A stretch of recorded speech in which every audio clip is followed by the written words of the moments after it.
Magandang gabi po sa ating lahat. Ang aking verse for today ay nakikita sa Psalms chapter 107 verses 1 to 12. Ito po ang nakasulat. Awit ng pagpapasalamat sa kabutihan ng Diyos. Purihin si Yahweh sa kanyang kabutihan. Pag-ibig niya ay tunay, laging tapat kailanman. Lahat ng niligtas, tinubos ni Yahweh, bayaang magpuri, mga tinulungan, upang sa problema sila ay magwawagi. Sa sariling bayan, sila ay tinipot, pinagsasama-sama, silangat kanluran, timog at hilaga ay doon kinuha. Mayroong naglumagak sa ilang nadako at doon nanahan sapagkat sa lungsod ay wala ng lugar silang matirahan. Wala nang makain kahit sila't nagutom na uhaw na lubha. Ang katawan nila ay laging lupaypay, labis na ng hina. Nang sila'y magipit kay Yahweh, sila'y tumawag at dininig naman. Sa gipit na lagay, sila'y iniligtas, inalis sila sa lugar na iyon at pinatnubayan, tuwirang dinala sa payapang lungsod at doon tumahan.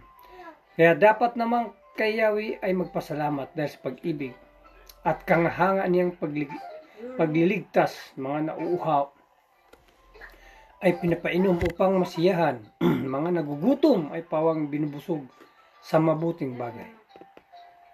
Sa dakong madilim may mga nakaupo na puspos ng lungkot, bilanggo sa dusa at sa kahirapay sila'y nagagapos. Ang dahilan nito sila'y naghimagsik, lumaban sa Diyos. Mga pagpapayo ng kataas-taasan ay hindi sinunod. Nahirapan sila pagkat sa gawain sila'y hinagupit sa natamong hirap. Nang sila'y binagsak ay walang lumapit. Yan lang po, maraming salamat. Purihin ang Panginoon sa kanyang banal na salita. God bless. Isang mapayapang araw po sa ating lahat. Ang aking po ibabahagi ngayong araw na ito ay mula po sa Aklat ng Mga Awit, Kabanata 107, sa talata 13 hanggang 18, ito po ang naksaad. Sa gitna ng hirap, kay Yahuwah sila ay tumawag at tininig naman yaong kahilingan na sila'y iligtas. Sa dakong madilim, sila ay hinango sa gitna ng lungkot at ang tanikala sa kamay at paa ay kanyang nilagot. Kaya dapat naman kay Yahuwah ay magpasalamat dahil sa pag-ibig at kahanga niyang pagliligtas. Winawasak niya maging mga pinto na yari sa tanso, ang rehas na bakal ay nababaloktok kung kanyang mahipo. May nangagkasakit dahil sa kanilang likong pamumuhay, dahil sa pagsuway, ang dinanas nila ay mga kahirapan. Anong pagkain na makita nila ay di na magugustuhan? Ano pat sa inyo na di magluluwat ang kanilang buhay? Ito po ang nakasaad sa banal na kasultan. Ibigay po natin lagi ang pinakamataas na papuri at pasasalamat sa ating Ama Lumikha. Amin. Isang mapagpalang gabi po sa ating lahat. Ang akin pong babasahin ngayon mula sa libro ng Salmo, chapter 107, verses 19 to 24. Sa kanilang kagipitan, tumawag sila sa Panginoon, at sila iniligtas niya sa kanilang kapagdurusa.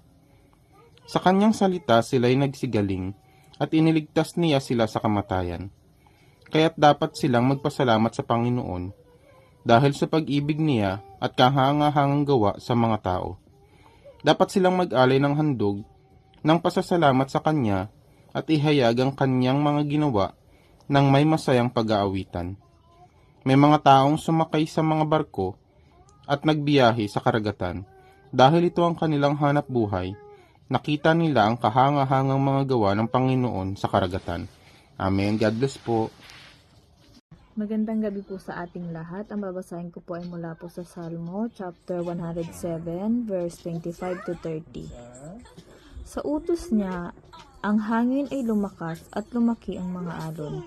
Kaya pumapaitaas ang kanilang barko ng napakataas at pumapailalim. At sila'y nangatakot sa nagbabantang kapahamakan. Sila'y susuray-suray na parang mga lasing at hindi na alam kung ano ang gagawin. Sa kanilang kagipitan, tumawag sila sa Panginoon, at sila'y iniligtas niya sa kanilang pagdurusa. Pinatigil niya ang malakas na hangin at kumalma ang dagat. At nang kumalma ang dagat, sila'y nagalak. At sila'y pinatnubayan ng Diyos hanggang sa makarating sila sa nais nilang daungan. Amen. God bless po. Blessed morning po. Ang aking Bible verse for today is from the book of Psalms, chapter 107, verses 31 to 36. Kaya dapat namang kay Yahweh ay magpasalamat dahil sa pag-ibig at kahangahangan niyang pagliligtas. Itong Panginoon ay dapat itanghal sa gitna ng madla, dapat na purihin sa kalipunan man ng mga matanda. Nagagawa niyang tuyuin ang ilog na tulad ng ilang, maging mga batis ay nagagawa ring parang lupang tigang. Ang lupang mataba, kung kanyang ibigay nawawalang saysay, dahilan sa sama ng mga nilikang dooy nananahan. Kahit naman ilang, nagagawa niyang matabang lupain, nagiging batisang sagana sa tubig ang tuyong lupain. Sa lupaing iyon, ang mga nagugutom doon dinadala, ipinagtatayo ng kanilang lungsod at doon titira. Amen. Ang mabuting balita ng ating Panginoon.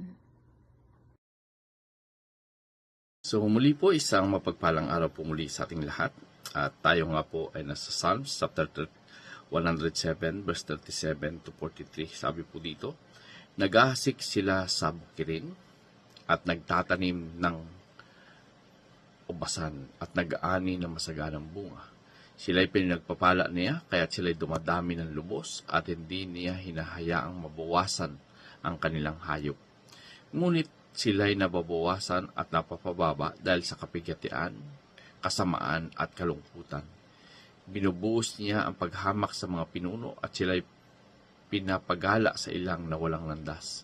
Ngunit itinataas niya ang dukha mula sa kahirapan at pinarami ang kanilang kasabahayan na parang mga kawan. Nakikita ito ng matuwid at sila'y natutuwa, ngunit ang lahat ng kasamaan ay tumitikom ng bibig.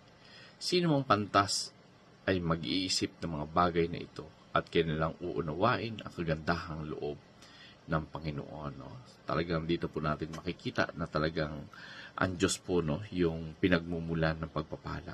No?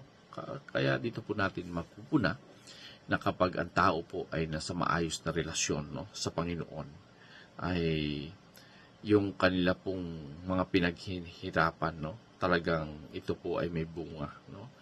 Yung lagi po nating tatandaan na yung mga kasaganaan na tinatanggap natin, ito po ay hindi dahil sa tayo ay malakas o magaling, kundi ito po ay isang biyaya ng Panginoon na dapat po nating ipagpasalamat. So dito, makikita din po natin dito sa ating binasa na yung Panginoon po yung nagbababa, no, sa nagmamataas. No? Talagang ang mga pinuno na hindi sumasangguni o mga pinuno na walang Diyos, no, yung kanilang leadership po ay walang direksyon. So lagi po nating tatandaan na mapalad ang isang pinuno, no, ng Panginoon yung gumagabay sa kanya, sapagkat magkakaroon po ito ng direksyon. So sa madaling salita, na kapag ang buhay po natin ay malayo, no, o walang relasyon sa ating Panginoon, ay wala pong magiging direksyon yung ating buhay. So dito sa ating pong binasa, makikita din po natin dito, no, na talagang yung matuwid po ay nagagalak, no, samantalang yung masama, ito po ay napapatahimik. So dito po natin makikita na mahahayag po talaga, no, yung kung sino yung sa Panginoon. Nagagalak ka kapag nagiging mabuti yung lahat, no. So purihin po yung Panginoon, no, na sa ating binasa sa araw na ito ay talaga pong kailangan natin ng wisdom, no, para makita natin yung kabutihan ng Panginoon, na hingin natin sa Panginoon na buksan yung ating puso, na hindi tayo maging bulag sa mga ginagawa ng Panginoon. Na lagi po natin tatandaan na lahat ng meron tayo, ang pinanggagalingan po niyan ay yung ating Panginoon. So, purihin po muli ang Panginoon, and God bless everyone.